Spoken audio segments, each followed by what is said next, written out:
But I was led astray the day you walked away. You were the clock that was ticking in my home. Changed my state of Ladies and mind. gentlemen, But love's so hard to find. we got him.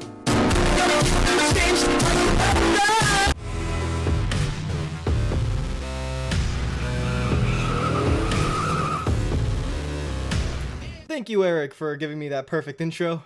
Thank you so much. I appreciate it. I love you, buddy. Let's talk about Richmond. That was a pretty straightforward race, but also a very good race. Richmond is easily one of my favorite tracks on the circuit. I've always had this special connection with that track. I don't know why. I just love the way the layout is. I love how you have to drive that track. I love how when the tires wear out, you can diamond corners and run your own line that you want to run.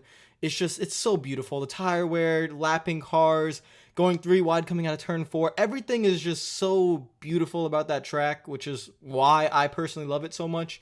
But it provided another good race tonight.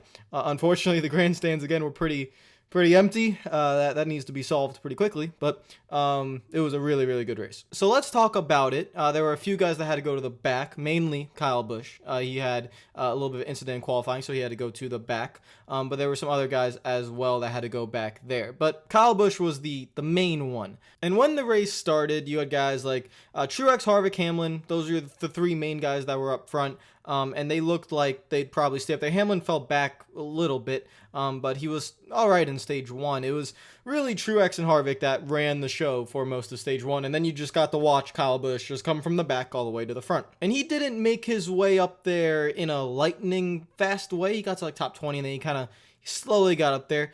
There was one guy that was moving up towards the front as well in front of him, which was Chase Elliott, and that was a little bit surprising to me. Not surprising because I think Chase is great at short tracks and road courses, or any track that requires driver ability, Chase will be good at. He just has a little bit of a being held back a little bit by the car, which is Hendrick is hopefully going to make it better. But yeah, Richmond, he usually does well, but I wasn't expecting him to go from like 20th to 5th in stage 1. I mean, he was just flying through there. Kyle Busch was trying to follow him through as well. The main 2 guys at the front were Truex and Harvick, and Truex was pretty much dominating most of the race. It was really what was going on behind him that was just the most interesting factor. So again, guys like Chase Elliott, because they had bad races, they had to get to the front. Denny Hamlin had to have a good race. He didn't really show at this point of the race the most quality, which was worrying. And then he also had this incident with Ricky Stenhouse Jr. So Ricky Stenhouse Jr. is on fresh tires, and he just comes in and just misjudges the closing rate on Denny Hamlin. And Ricky Stenhouse is not giving himself a good reputation right now with just not trying to wreck people. So Hamlin probably wasn't very happy about that. And because his tires were locked up, he had to do this pit strategy thing in stage 1, where some teams also did it as well. Clint Boyer was one of the Chase drivers that was just not having a good day. He was running back in 20th. He qualified back there. He was running back there as well. Wasn't moving up towards the front. But him, Denny Hamlin, they had to do this pit strategy, and it did work out. I didn't know if it would work out, but it did work out. And Hamlin was able to get back on the lead lap and even get back to, I think he got into the stage points. I think he got to 10th. So that was really impressive for Denny Hamlin. Chase Elliott finished, I think, 4th or 5th in the stage. And Austin Dillon was up there as well. And a lot of guys that needed good runs had good runs. But the winner of stage 1 was Martin Truex Jr. Side note, I think I'm just going to start calling this the chase, because I've been trying very hard to call it the proper name, which is the playoffs. But that sounds stupid. The playoffs is for basketball and for football and stuff. The chase for the cup has always had this nice ring to it. It's always come off the tongue well. So I'm just going to, from here on out, I'm just going to say chase. I really don't care. So in the chase for the cup, the stages really matter. So stage 2 rolls around, and this stage was also kind of straightforward. You kind of just went green, and you had to have the good long run car, which most drivers had. Truex had it, Harvick had it, Elliott had it. Brad Keselowski was trying to get up there as well, but his car didn't seem to be as great on the long run. But again, another fairly straightforward stage with some penalties mixed in there as well. At the beginning of stage 2, I know Jimmy Johnson had a speeding penalty. That team literally cannot go a race without making some sort of mistake, whether it's on them or whether it's not. They go through a race having a mistake in their bag somehow, some way. So he had a speeding penalty, but in that stage, he was able to get all the way back up towards those stage points. And some drivers who were in the playoffs as well pulled that same strategy in the middle of stage 2, pit with around 45 laps to go, try to make up the time on fresh tires because the tires wore so much. I think Ryan Blaney did this, and a few other guys did this as well to get into the stage points, or even just make sure you stay on the lead lap, which was what Clint Bowyer was doing. And Clint Bowyer, what he did was he barely got himself on the lead lap. He had to pass Martin Truex Jr. on the final lap to get on the lead lap, to not go a lap down, but Martin Truex Jr. would win stage 2. So it looks like from here on out, Truex is going to dominate the race, but no, because right on this stage end caution, he gets a penalty for, I think it was an uncontrolled tire violation. And this rule is just making me so angry because it's just so unnecessary, in my opinion. It used to always be if the tire goes outside the box, it's a penalty. That's how it's always been until the last few years when NASCAR introduced this uncontrolled tire penalty. Has to be within an arm's length or something like that, which is it's a gray rule. You don't know. That's not black and white. What is arm's length? I mean, someone might have a really long arm, someone might have a really short arm. You don't know what that is. For Truex, the tire wasn't even uncontrolled. It was just bouncing on the line. That's not an uncontrolled penalty. I saw Jimmy Johnson get penalized for worse last week. This is just a rule that I think is going to... This is my worry. I can already see the top 4 at Homestead battling out for a championship, and someone's going to have an uncontrolled tire violation that's not going to be black and white, and it's going to be a controversy, and it's going to be just the stupidest thing ever because the tire was in the box. I can see it happening already. It just doesn't make sense why this rule is in here. NASCAR has enough rules. You don't need this. It's completely unnecessary. It ruined Martin Truex Jr.'s race because he had to go all the way to the back. And it doesn't make sense. Anyways, tyrant over for that. But as you get into the final stage, Chase Elliott was in the lead for a little bit. Brad Keselowski was able to get back around him, but Chase, with his really dumb long run car, the thing would not take off at the beginning of a run, but it would take off, not even 20 laps. And he'd have to run 40 laps for that car to actually come in. So once that comes in, he takes the lead over from Brad Keselowski. And Keselowski, you knew at this point that Keselowski had mainly a short run car, because guys like Elliott, guys like Harvick were faster than him. So was Truex, but Truex was trying to get his way from the back to the front. And Kyle Busch at this point is also coming up there as well. So Kyle Busch is trying to get up towards the front. When green flag pit stops happen with around 130 laps to go, Brad Keselowski is able to take over the lead due to just having 1 lap fresher tires on Elliott. And then Elliott just falls back because his short run speed is horrible and he loses 6 seconds in the short run. But Kyle Busch, who we haven't talked about since the beginning of stage 1, he was, again, slowly making his way up there, but then his car just... something happened to it. It became really, really good. And he really came towards the front, and he was able to take over the lead and just pull away. Kevin Harvick during this entire time is just always the guy that's like chilling in 3rd or 2nd or somewhere around there. Then a caution comes out for Jeffrey Earnhardt hitting the wall, and this would trap down a good amount of, I don't want to say playoff, I want to say chase, a good amount of chase drivers. So guys like Denny Hamlin, who just pitted, goes a lap down. Guys like Ryan Blaney goes a lap down. And a few others as well that went a lap down because of this. And that was just kind of the end of their races, because after this there wouldn't be another caution. So they were trapped a lap down. They're trapped, and just it's really unfortunate for them.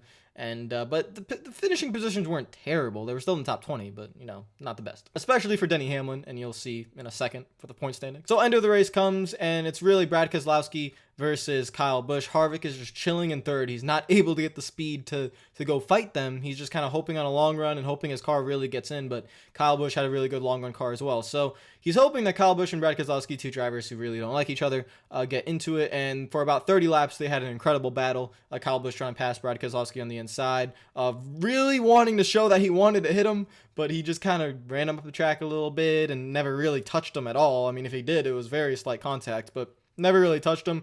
Made the pass clean after a long battle, which was very entertaining. And then Kyle Busch would be able to pull away, and Brad Keselowski completely shot his tires, and he fell back. I think he finished inside the top 10, but I'm not sure because I haven't looked at the results yet. But he fell back far away once Kyle Busch got around him. Kevin Harvick gets in a second. Martin Truex Jr. is able to finally get from the back to the front, and he's able to crack the top 5. Eric Almirola has been having a solid night the entire night. He's in the top 5, and Chase Elliott is in the top 5 as well, or that 6th area, with Austin Dillon and Jimmy Johnson, 2 guys who are having fantastic runs right behind them. And that's kind of how the race would finish out. There would not be any cautions from here on out. Kevin Harvick was never able to get back to Kyle Busch. So again, it's really a straightforward race.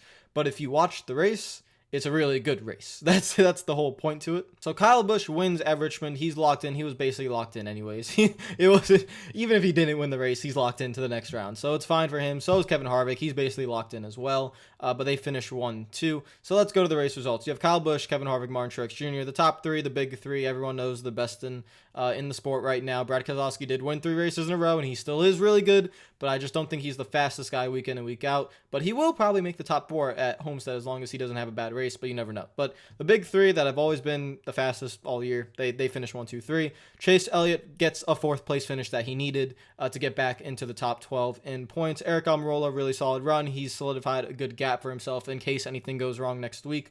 Austin Dillon, very, very good run for Austin Dillon. I am sick and tired of people giving this guy, I don't want to curse, so I'm trying to think of another word. Fans continue to give Austin Dillon crap because he was given the ride basically by his grandfather, Richard Childress. But this dude has talent. He had it in the Truck Series. He had it in the Xfinity Series. He won championships. He is a really good driver. I've been saying this for a long time.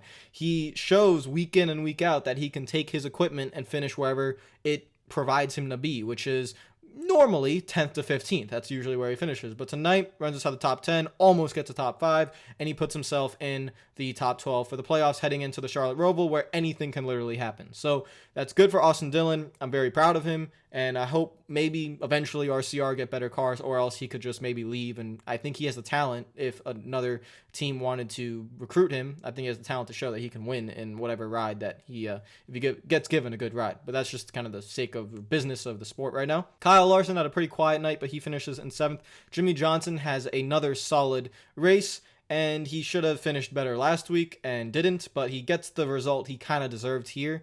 But he's not within the top 12 yet. But at the Roval, anything can happen, so we'll see what goes on there. Brad Keselowski did finish in the top 10, but he fell all the way back to 9th. And Clint Bowyer rallies back for a 10th place finish, which was really good for him because he struggled pretty much all night, but again, not in the best position for points. Eric Jones and Alex Bowman finished 11th and 12th. Two guys that just kind of had nights. It was kind of like what they've had all season, but they need a little bit more.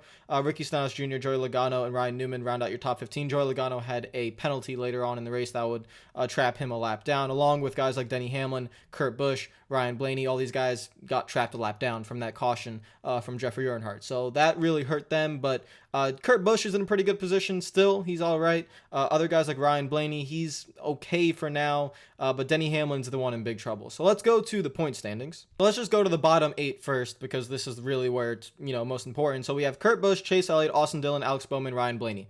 Those are the guys from 8th through 12th that are not really in the clear, because Kurt Busch is only 15 points ahead. So is Kyle Larson. Kyle Larson's in 7th. He's not really shown on the screen yet, but Kyle Larson's in 7th. He's only 17 points ahead. These guys, when you go to the Roval and you have a bad race, you're out. So if any of these guys, Kurt Busch, Chase Elliott, Austin Dillon, Alex Bowman, Ryan Blaney, if any of them have a sub 30th finish and they wreck and they don't get stage points, they're done. They're not going to be able to make it. In my opinion, I don't think they're going to make it. So they are not going to be breathing easy heading into the Roval. The guy that's probably in the best position out of all of them is most likely Chase Elliott, because he has shown road course ability both at Sonoma and Watkins Glen.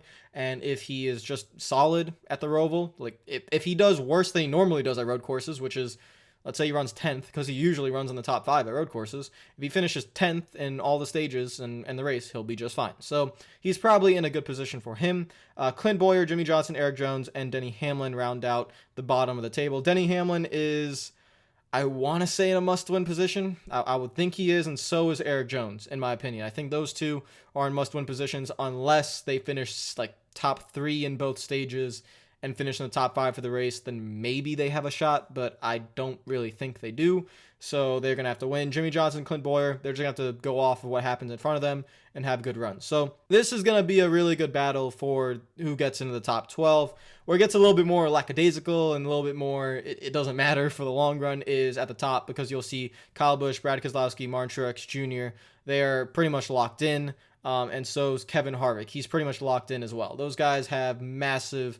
Kyle Busch and Brad Keselowski are locked in through just by winning. Martin Truex Jr. is locked in through points, and so is Kevin Harvick. So those guys are good, and it really will determine what happens for guys like Joey Logano, Eric Almirola, Kyle Larson. They just need a solid run. That's really all they need. They can afford to finish 15th and be fine, I think. So if that happens, it's easier said than done, because the Roval is going to be, and I know you've heard this over and over from mainstream NASCAR media, but it really will be a freaking crapshoot. It's going to be ridiculous. No one knows what's going to happen. There is a bus stop down the back straightaway where people are going to be flying at 160 miles per hour, and I swear it's the dumbest thing ever. Someone's going to make a mistake and go head on into the inside wall there. I'm telling you it's going to happen, and it's not going to look pretty when it does happen. So it's just, I don't know. This is going to be ridiculous. It's definitely something new. I'm just very worried that it won't be a good race. It'll just be a complete I need to curse for this, so if you don't like me cursing, I'm sorry, but it's gonna be a fuck fest. Like, that's really what it's gonna be. It's gonna be a massive fuck fest, so that should be fun. It's definitely gonna be entertaining, and whoever makes it through, good to you. They're gonna be very relieved, because it should be one hell of a race with these heavy stock cars going around the Roval, very slow kind of corners, not a lot of grip. But for Richmond was a great race. It was, again, just very straightforward, but a good race. If you guys like the video, make sure you hit the like button. If you're new to the channel, make sure you subscribe and comment down below. Let me know what you thought of the race. Let me know what you think of the Roval. Give me predictions for the Roval.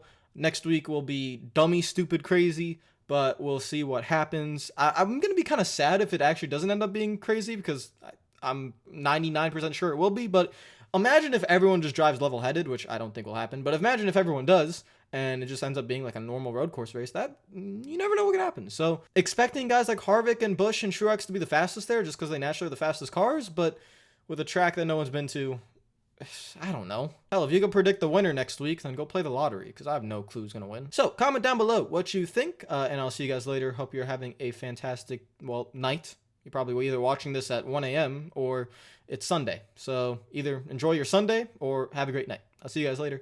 Peace out.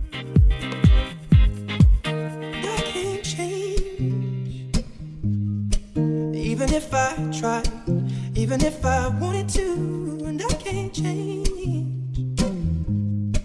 Even if I tried, my love, she keeps me warm.